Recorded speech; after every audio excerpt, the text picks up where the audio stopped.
Good morning, good afternoon, depending on where you're at. Welcome to Match Day. I'm Vince. We have Ian. We were supposed to have Coach Todd Yeagley and his mom, Marilyn Yeagley, on, but they had the last minute scheduling conflict. So they will be on next week. Coach Yeagley called me and apologized. So, Coach Barker, it's me and you. And hopefully we don't lose the people that are on the other end, but we appreciate everyone's time. So I put together a slide deck for a just a little podcast a few weeks ago for Giovanni Piccini, who's one of our staff members, and I just called it Modern Coaching Methods. So these are just like different ways to consider training players, and hopefully when we go back, we'll be able to get creative. So some of it you've already seen a little bit with, we have Ben Chase on teaching games for understanding. We had Rusty Earnshaw about gamification. I'll type in a little bit about that. But I'm just going to go ahead and present this so it's not a waste of people's time, and hopefully it's not anyway. But Coach Barker, just feel free to ask questions as we go. So should I go ahead and start? Well, let me just set it up a little bit. So first of all, thank you for joining us. Hope your weekend was good. We were definitely going to have the Mother's Day theme with the Yeagleys. And I was going to ask Todd's mum about not having her husband and then later her son around at pretty much every major holiday because of the recruiting needs. So we'll get to ask that a week late. But hope everybody's safe and well. We've got a really good series of match days this week. Vince has done a bang-up job. We've got one of the Caribbean FAs coming on. We've got advocacy. We've got people from convention in Anaheim, hopefully coming on.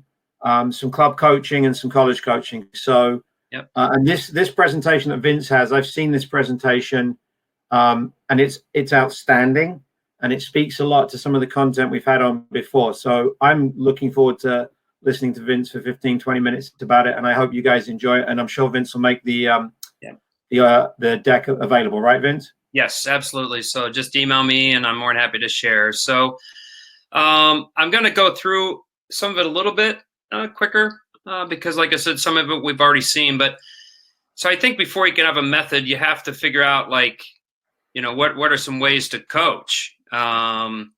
So there's the tip, the typical way is sometimes just pushing and telling players, right? So just here's how you do it. There's the poll method or Q&A, which basically are guided discovery. So that's part of a toolkit. And if you've taken a U.S. soccer course way back in the day, credit to Bob Jenkins, he created this toolkit that coaches can use. But that's been updated as we've gone along. So we've got like reciprocal learning. I picked this up from the Southampton curriculum. And basically, it's where the kids or the players take the role of the coach and provide feedback and assess and encourage teammates. And it can lead to what's called a self-determination theory, where the players intrinsically kind of coach themselves. So the theory of opposites, what does good look like? What's bad look like? It's a really effective technique. For example, if you freeze things and you say, all right, so show me right now what getting in a good shape looks like, or when we're playing through the midfield, and then you can even say, all right, so now what's bad look like. So it's effective. It's a very simple little toolkit. Positive moments, just catching them being good. And for anybody that's been on a class of mine or a course of mine, I mean, like, they do this with surgeons, and surgeons can't mess up. I mean, when they have surgeons like practice incisions, they have them practice on mannequins, and instead of the instructor or the mentor doctor giving them, all right, you got to hold your knife this way and you got to tilt to 45-degree angles, they just say, all right, cut. And so on the mannequin, and they watch how they do it, and they say, perfect, do that one again. Boom, perfect, do it again. So in other words, they're catching them being good. And it's also a book written by the late Tony DiCicco. And it's just a really good way, obviously, to work with kids. But in visual aids, this week we're going to have Dr. Fritz Edel and Dr. Brooke Candle Cisco on from Butler University. They're going to talk about working with children who's still learning English, right? The presentation is called AILS, Athletes Learning English. And one of the toolkits is to use visual aids. So show a picture, use whiteboards, take your iPad out. And then, like Coach Barker mentioned in the chat box, there's still times to tell a player when to do something. I mean, when they're panicked, right? And sometimes you just got to reassure them and just show them how to do it. When the technique is known as challenging, and it's challenging, so you might just have to show them as opposed to a Q&A. And sometimes you just don't have time to do a Q&A, so you just got to tell them. Anyway, I'm seeing some of the techniques. The chats in the chat box. But and Coach Barker mentioned technique, for example, heading. Yeah, absolutely. I mean, sometimes you just got to show them and tell them this is how you do it, and a lot of times it's just for safety protocols. This is big for me. I got this from the book Modern Effective Modern Coaching by Miles Downey. One of those books that on our first webinar, Ian, right? We did books and shows to binge, and this book I showed, and in it talks about potential minus interference equals performance. So as a coach, when you're working with a player, you have to have your mindset that every child has potential, every player has potential, every team has potential. But as a coach, you have to reduce or eliminate interference. Then they can perform. So interference might be when you stop and coach, you might take 5 minutes to make a coaching point. Well, you've lost them already. Or they're so frustrated because they don't understand the activity because you didn't show it. Right? So they don't understand it. So you're creating interference, so they can't learn.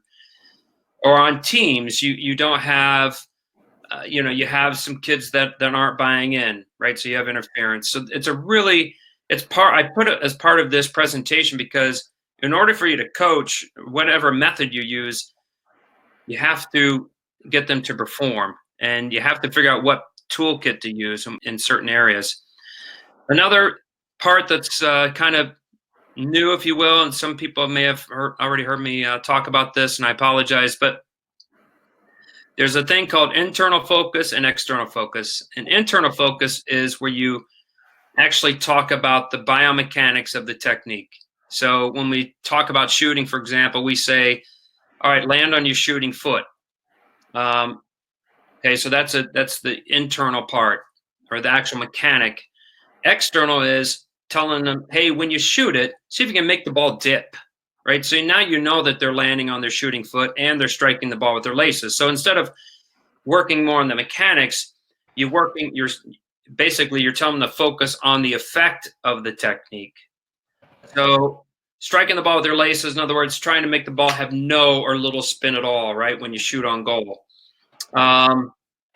Just little ways that you can, it's another way. And my dad did it when I was learning basketball as a kid. He said, Vince, when you shoot it, get some arc on the ball, right? Get some arch on the ball. So I knew that every time I shot a basketball, I had to get some arch. And he would always tell me to put my hand in the basket, right? So that was my follow through. So it's just another way to get the message out as far as technique is concerned. The TGFU model, I'm going to blow by this pretty quickly because we already did this. So basically there's a traditional model, right, where we warm up, we do a skill practice and drills, end with a game. The TGFU model is we warm up, we have what's called a purposeful game or a conditioned game, or it could be a challenge. Then after the game, we do a Q&A with them. They play again, see if they've learned from the Q&A, stop them again, have another one, and then you progress along in the game. So, but in the games, one thing that I think I've read that's really kind of cool is you can add what's called a tactical break. So for example, if a team just got scored on, it's a small-sided game, a group of kids just got scored on, they can say, "Hey, coach, we need a tactical break," and it's like a timeout. And so the kids can come together, and you can listen in, try not to intervene, and listen to what they say. For example, "Hey, we've got to defend this better, or we got to do this better." So it's a tactical break. So you allow a tactical break in each game for each team. And I've read that in a TGFU article that I researched recently, and I thought it was a really neat little addition. And it can tie into what's called reciprocal learning, right? So we referenced at the beginning where kids actually get together and they kind of take the role of the coach. This is just an example, and again, I'm going to fly through these, Coach Barker, if there aren't any. But this would be like the first practice, right? We're just going to play 4v4 games.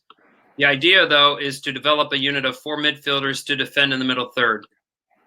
So we're just going to have a pre-assessment, just see how they do. Then the next practice or the next game, we might play 4v4 with 2 central goals. So now we're going to work on pressure and cover, more in the middle part or the central channel of the middle third. Next game, we're going to put the goals out wide. So now we're going to see if we can work on balance and being compact. Notice we're going to play the width of the penalty area. And then the last one, maybe we're going to modify the space to see if they can figure out pressure, cover, being balanced, staying compact in the midfield space. So, but in between these games, you do Q&A. But they're learning through games. The American Development Model is developed by USA Hockey. I have these cards. They're out in the garage somewhere. But basically, it's station work. But there's a purpose to it. It's not just stations to do stations to keep them busy. I mean, there's a physical part, right? So the station 1 would just looks like they're working on their speed and their turning ability as they skate. Station 6 might be more of just a little slalom course. So, but you notice here that they've got a small-sided game built in the station. That's on station 5. So it's basically each station takes about 5 minutes. Get them going, 30 to 60 seconds. But it's a very methodical way of doing it. So it's not just doing stations to do stations like I've seen a lot of clubs do with a pool of kids. I mean, there's actual thought and rationale behind it. But for those interested, you should research. This would just be my soccer model, right? So I might set up 4 stations. I might have a physical station, right? So working on agility, maybe with station ladders or ladders in a station. Maybe we're going to play 3v3 on a small field. Then we're going to have a little juggling challenge, and then we're going to play 3v3 on a longer, skinny field, right? So just different types of 3v3 games.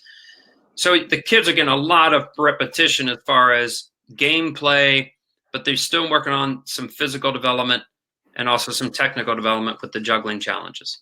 So, gamification, Rusty was on here earlier, a couple weeks ago. These are just a few slides that I did, and I'll share this deck, and I'm going to go through it quickly, but this is just a dribbling game that I presented on the podcast. So basically, you just have a field. You have 2 end zones, as you can see on the ends, right? And you can play 4v4 in the middle, 3v3, 5 aside, whatever. But as they're playing, you can say the first team to have 1 or 2 more than the other. The first team to get 3 gets a point or gets a badge. There's a turnover happens when 2 different people tag the player that has the ball as opposed to going and tackling them, right? So because a lot of times we don't set the kids up for success. So this would be a level 1 game. It'd be more easy. So it's kind of fun. I actually saw Rusty do this with a group of rugby coaches. So you can let them pause. So for example, they say, "Hey coach, we need a pause. We need a break." And it might be to just take a break, or it might be to get a drink. And the real cagey one is like Ian and myself and Ian McCallum are about ready to score, and then Ian Mulliner is on the other team, and he says, pause. So he can stop the game. He can do one pause while they're going. So anyway, it's just an interesting way. And the kids learn. There's a lot of social and emotional learning in this if you do this right. So I'm going to clear this board. But then the level two game, I don't know if you can see it, Coach Barker, but the end zone on the end's a little bigger, right? So you got a bigger end zone, and the other team's got a smaller end zone. So this would be level 2. Level 3, now you bring in the touch lines. So now it's even smaller. So it's really tight. But so there are levels, there are quests. You can give them a superpower. You can tell them that their quest, for example, is to dribble in with their dominant foot, right? Or dribble in the end zone with their non-dominant foot. So you can give them those challenges as they get going. So, and then just a few more, and we're almost done here, Coach Barker. The student education model is one that I did with my track and field class that I taught at Butler University. So I had a unit, for example, on the triple long jump, and I've never done the triple long jump in my life. So what I did is I put the class in groups. So it would be Ian, myself, Ian Mulliner, Susan Barr, Allison Pronsky. We'd be in a group. Ian would take group 1. He would take week 1, and he would lead the warm up for the class. Everybody in the group, though, had a role. So my role might be, all right, I'm going to teach how to do the triple long jump. Allison's role might be, she's going to teach the rules of the triple long jump. So they all have their own. And I thought, man, if I was a club working with a whole bunch of goalkeepers, young goalkeepers, I put them in groups and I would rotate the roles every week. And what I did is I just filled in the information. Like, for example, if Allison missed a rule, I would say, what about this rule? And she said, oh, okay, yep, you're right. I forgot about that one. Or if they were saying, if there was a technique involved, I would try and just answer questions on the technique or fill in. So it's a neat little model, but I thought, man, if I had goalkeepers, in a club, I would say, okay, Phil, you have this, Giovanni, you have this, Lisa Cole, you have this, right? And they'd be in groups, and maybe they're 10 to 12 years old, and you give them all like a theme, and one actually teaches to the rest of the group. So what they might do is they might go on YouTube, research it, come up with some ways.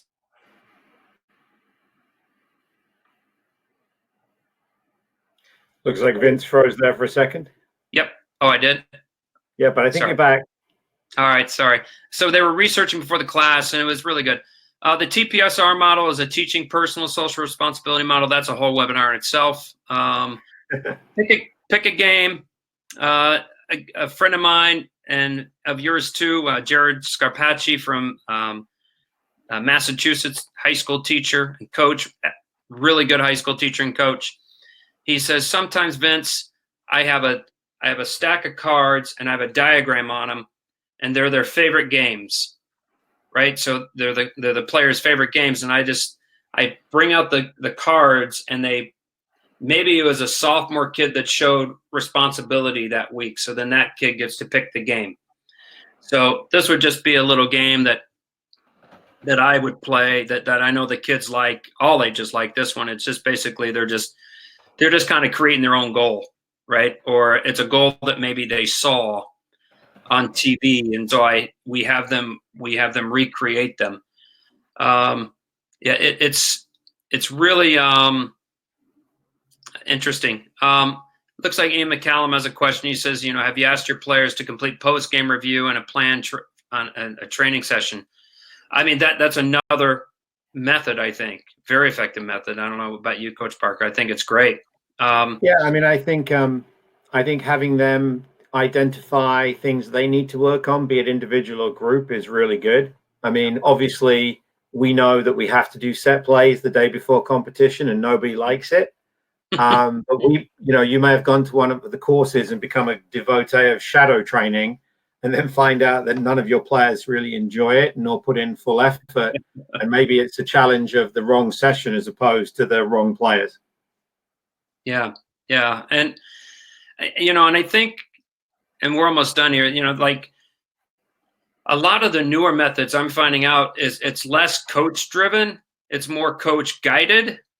Don't get me wrong, the coach is still in charge and they still have to have a plan, and but it's less rigid,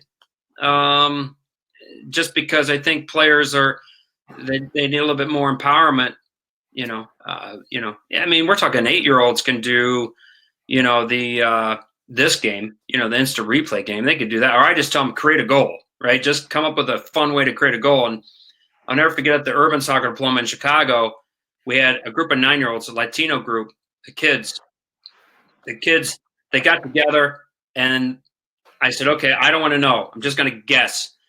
So I kid you not, the ball went out wide. It came across. The kid dummied it. He's 8. He dummied it. A kid came on and scored, and they celebrated. And I'm like, what happened? They go, well, that's what we wanted to do. We wanted to let someone dummy it, and then we score. I'm like, my goodness gracious, they're 8 years old. I mean, and so I just let them come up with it. It was wonderful. So, all right, Coach Barker, I think I'm good. Yep. So thank you, Vince. That's a course, right? That's a 40-hour course we should be doing. But I think hopefully people will take advantage of the deck. Yeah. I'm learning. I'm so beginner with my gamification understanding. I'm learning a lot about that. TGFU, Teaching Games for Understanding. I think the first time I saw that was the Houston U.S. Youth Soccer Show a long time ago. And then I researched that Loughborough in England is where some of its work's done. But if those of you that are on the call are on the show and you're not sure about Teaching Games for Understanding, I'll share an example that I have.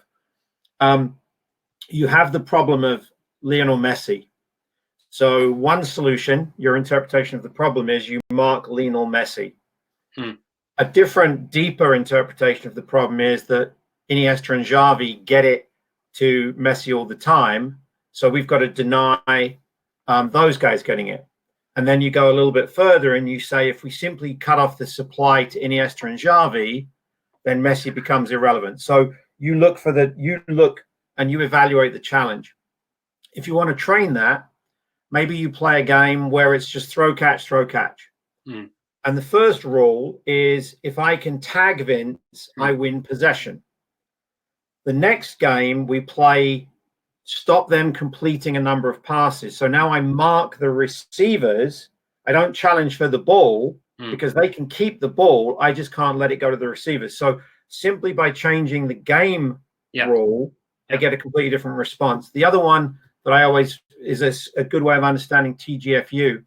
If you ever played the game like with pug goals, and if you say you can only score one goal, you can only lead by a goal. So once you've scored one, you can't score again until they score.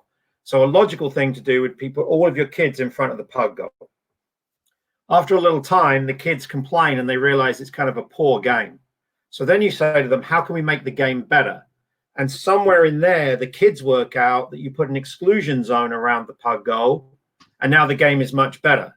So sometimes you let them play the game. And when they say, don't like this, it's not working, this isn't fair, we'll change the rules.